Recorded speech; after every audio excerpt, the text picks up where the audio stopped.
Hi, welcome. So I'm sure we've all heard about Brave Girl's Rollin by now, and may or may not have fallen deeply in love with it. I'm not sure. You can let me know how you feel in the comments below. But if you've been living under a rock, basically Rollin is a song that came out in 2017. So 4 years ago, but has recently had an unprecedented resurgence, consequently beating all of our faves in music show wins. After having had their first win in 10 years of being a group, to now going on to their 6th win, I can't even say that I'm mad at that. This just seems like such an underdog story, and I'm totally here for it. You know, I've read that they were near disbandment, that they were moving out of their dorms, but then suddenly their song just got popular again 4 years after the fact. So who knows really where this could take them. Obviously, there are some people who think that this fame isn't deserved, that their faves should be winning at music shows and not this random song from 4 years ago, which got me to thinking, if I could bring back songs from the past, which ones do I think really deserve a second chance? If I could revive a certain era, if I could live through a certain era once again, an era that deserved more attention, an era that maybe should have done something a little bit differently, or maybe simply an era that deserves a round 2. So that's exactly what we're going to be looking into today. Songs that really deserve a second chance. I've also asked my subscribers which songs they feel deserve a second chance, so we'll get into that later. Maybe roast a few of your opinions. Like, no offense, I love Fancy just as much as the next bit, but does it really need a second chance? Like, I would say probably not. But before we get into this video, please don't forget to like, comment, and share it with friends you don't have. Also, I've posted very important resources in the description as well as the pinned comment. I strongly suggest you check it out. Learn from these resources, spread these resources. So I'll be linking all of that. Please check it out. Let us start with the most mistreated queens in the entirety of K-pop. I know you guys all have that one group in your head. They are just the epitome of a company taking them and not doing the most with them. You know, zero opportunities to really grow organically, zero opportunities to really show us what they have. Honestly, one of the groups that people feel the worst about within the K-pop community because of their mistreatment, and that is Blackpink. Now, I know you guys didn't think I wasn't going to bring up Forever Young propaganda into this video, and if you thought otherwise, then maybe you became a Blink during Kill This Love era. It's not your fault, it's fine. But please hear me out. Yes, Forever Young was probably one of the most successful B-side tracks that I've ever seen in my entire life. I promise there will be there will be better suggestions after this one. But what we're not going to do is ignore the fact that this had no business being a B-side track to begin with. This song 100% deserved its own music video, deserved its own time in the limelight rather than the B-side track for Do Do Do Do. So Forever Young came out in 2018 in Blackpink's Square Up album, and I hope no one tries to murder Kevin for this, but I've actually not heard every single song in the Square Up album. There's this thing that I do, it's called saving songs for a rainy day. I've done this for Blackpink, I've done this for 21, because you never know when the last song is gonna be. I was actually gonna save the album for a rainy day, but then I was like, that's a little bit much, you know? People might start getting suspicious. But anyways, once all of you guys have exhausted all of your resources, I'm gonna be the one who's still gonna have content to binge. It's called work smarter, not harder, my friends. But I digress. My point in saying this is I don't know what would have made a better B-side track, but it sure as hell should not have been Forever Young. Forever Young obviously evokes this feeling of forever. It's a feeling that I both enjoy and hate because, you know, the feeling of forever is quite vast in its nature. It can make you feel this sense of urgency, like, you know, this moment, I don't want it to ever end, and you know that inevitably it will. Or it can be more fun, like, you know, forever isn't a thing, so let's make the best of this moment. I could die in this moment, Forever Young. I feel like it has a little bit of both. I just find everything about it so beautiful. The choreography, the lyrics, Jennie's rap, life's a bitch, but mine's a movie. Like, that's, oh. And the styling really wasn't that bad either. I just think this song works so well on its own and didn't deserve to be in Do Do Do Do's shadow. Like, I think I will get my Blink card revoked for this, but I would have foregone Do Do Do Do and just accepted Forever Young as a title track. Which is why it's my first suggestion for a song that deserves a second chance. Just a little message to YG, it's never too late to randomly release a music video. So for this next suggestion, I'm not sure if it was really popular back in the day. I feel like I've just like dragged it out of the depths of Gen 2.5 hell. And that is Myname's Message.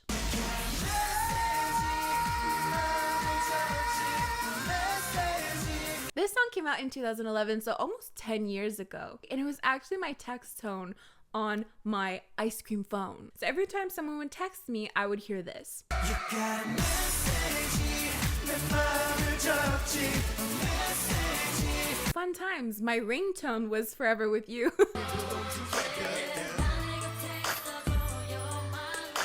Excuse me, are you trying to get us a copyright claim? You know better than that, Kevin. Sorry, my damn editor. The song to me gives out very magical vibes. In fact, it's in my magical K-pop playlist if you want to follow me on Spotify, because Spotify, though they did not bring back Galaxy Supernova, the other songs are back. So I guess we'll stay with it.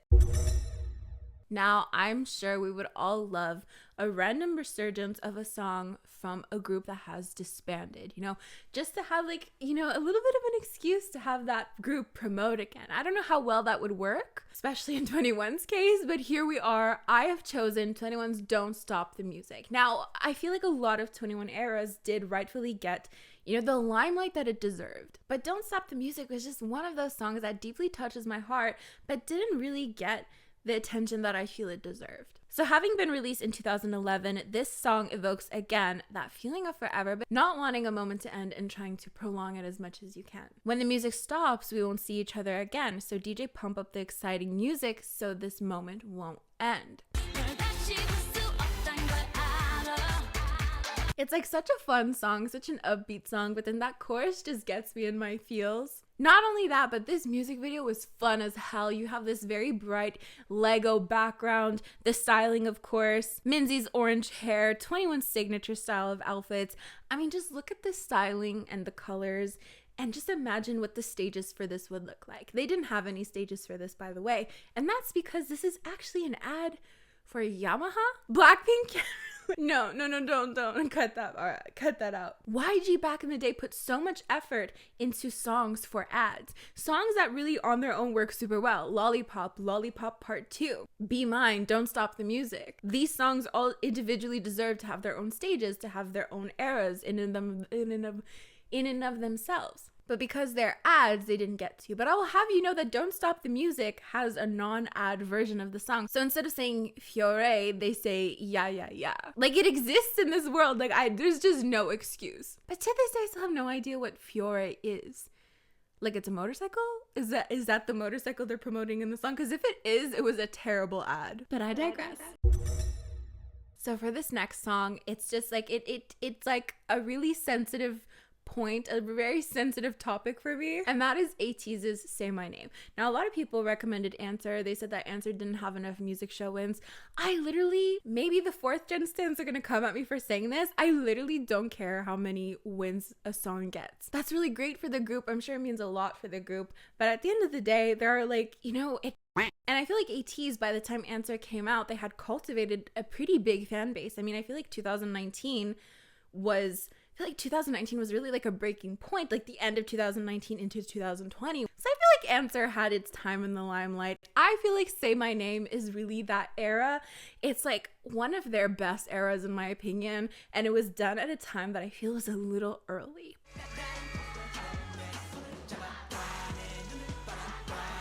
But it's kind of a double-edged sword, right? Because you want to release really good songs that'll cultivate that fan base. But then once you've cultivated that fan base, you already not necessarily wasted a song, but you know, the difference in the amount of fans that they had during Say My Name and now during I'm the One is obviously quite different. So I feel like a lot of people didn't really get to experience Say My Name, and that's a shame.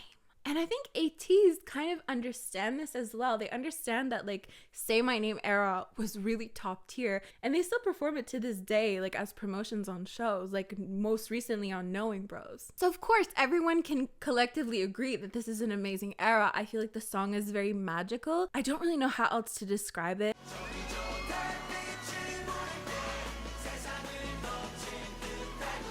And there's also a super cool looking killing point within the choreography that I feel is just so memeable, and I feel like a lot of the fandom missed out on this era, or maybe this is just me internalizing my regret. But yes, out of all Ateez's songs, I feel like Say My Name 100% deserves a second chance. If that could have a resurgence where we could have music show promotions once again, because I didn't have that many for Say My Name, I'd be very happy about that.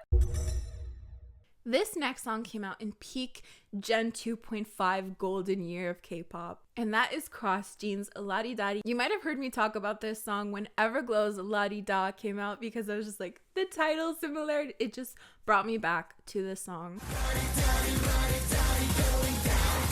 the original la-di-da-di, it's amazing. So almost 9 years ago in 2012, this song came out and changed my life. I remember when I first discovered it, I played it nonstop. I forced my friend to listen to it with me on a 45-minute bus ride without skipping it once, and poor thing just like sat there and listened to it with me. This song is just so catchy and it evokes just, I don't know what it is within me, but when you listen to it, please listen to it. I promise you will love it. And if you don't, you have no taste. You know, toxic second gen me doesn't come out very often, but when she does, like, I scare myself.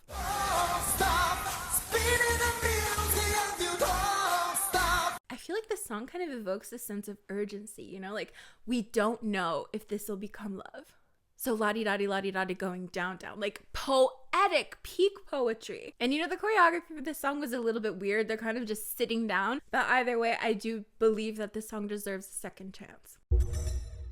Saturday is truly an underrated group. I think Saturday deserves better, genuinely. And I think that they're actually underrated. Like, they didn't even have a music video for their last comeback. So their song, Bbyeong, which came out in 2019...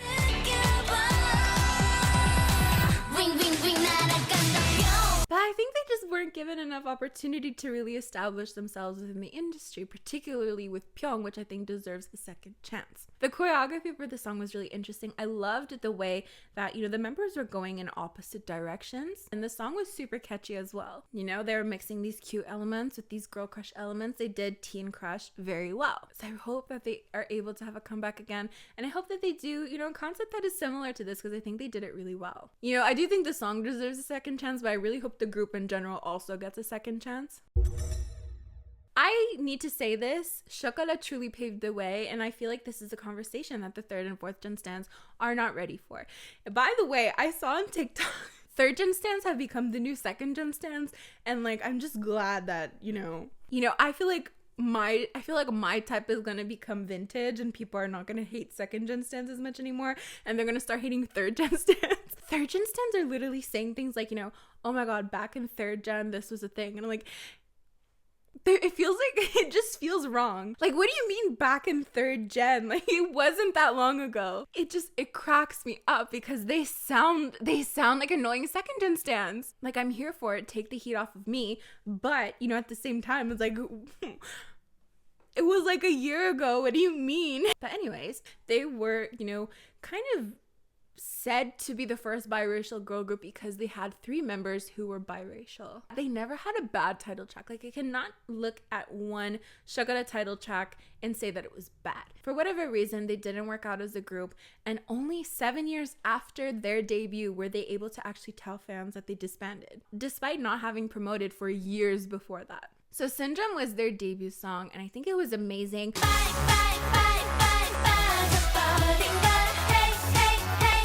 Markley Spears, who I have not heard of in a couple of months, I'm getting a little concerned, hates this song to her core, and honestly, she's wrong for that.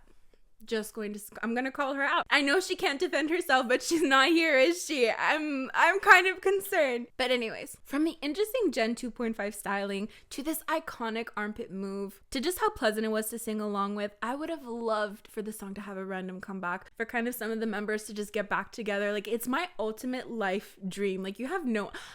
But honestly, like, you know, Black Tinkerbell, One More Day, I Like It, Syndrome, they didn't have one bad song. So, you know, if the general public could kind of get on that, thank you.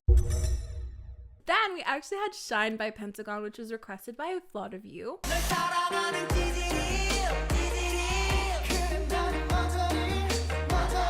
And this song came out in 2018. I feel like 2018, correct me if I'm wrong, let me know what you think. I feel like it's either 2018 or 2019, which is the golden year of third gen K-pop. Like, if I say 2011 is the golden year of Gen 2.5 K-pop, like, what is that third gen equivalent, or that Gen 3.5 equivalent? I would love to know your thoughts. But I have to agree with Shine by Pentagon.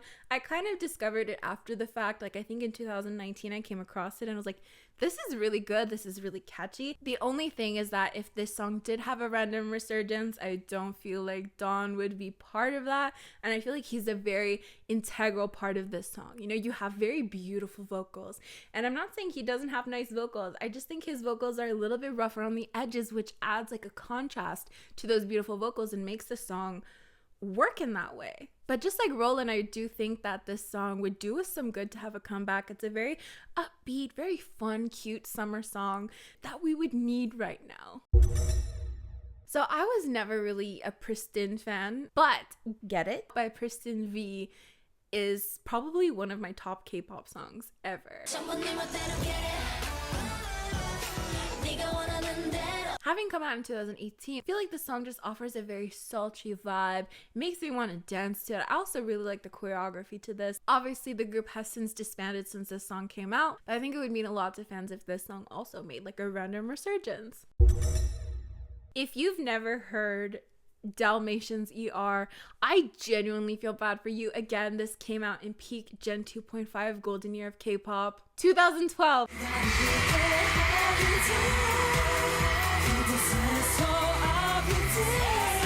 This is just like one of those super melodramatic K-pop songs that just like make you feel really sad, make you feel so dramatic, like make you want to act out certain scenes. Is that just me and my maladaptive daydreaming? I don't know. Let me know if you can relate in the comments below. Apparently that's a whole community and I've just been out of the loop. But when you hear this song, it will definitely light a fire within you. It's just sad and heart-wrenching. You know, we start out with this kind of narration where he's kind of screaming like, I need somebody. And the music video is very like ambulance themed, but like they're super shirtless. And the performance is obviously amazing. And it's just a really touching song that it's just like one of those really touching songs that I love.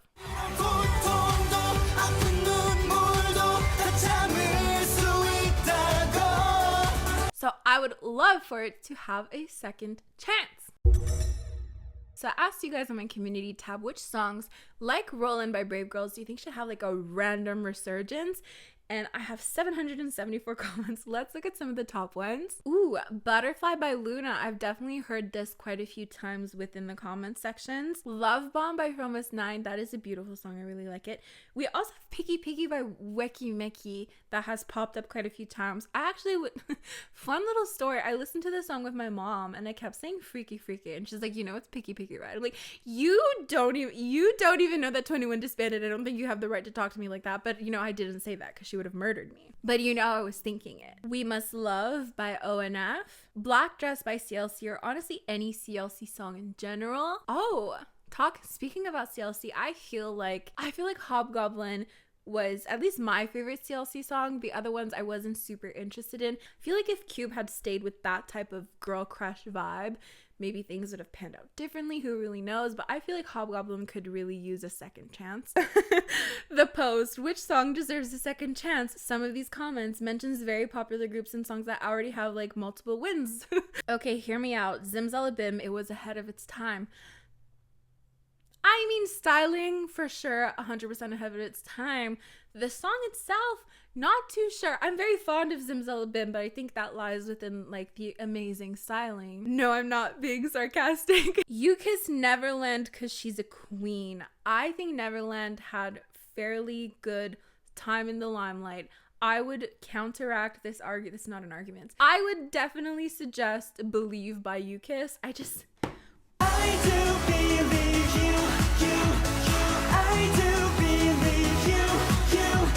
but I feel like it didn't have nearly enough as much attention as it deserved. But yeah, the top comments are definitely CLC's Black Dress, Picky Picky by Weki Meki, and Luna's Butterfly. So definitely let me know in the comments down below which songs do you think deserve a second chance. Ideally, it's songs that didn't get enough time in the limelight, not necessarily based on how many wins they had. I literally mentioned Blackpink as the first one.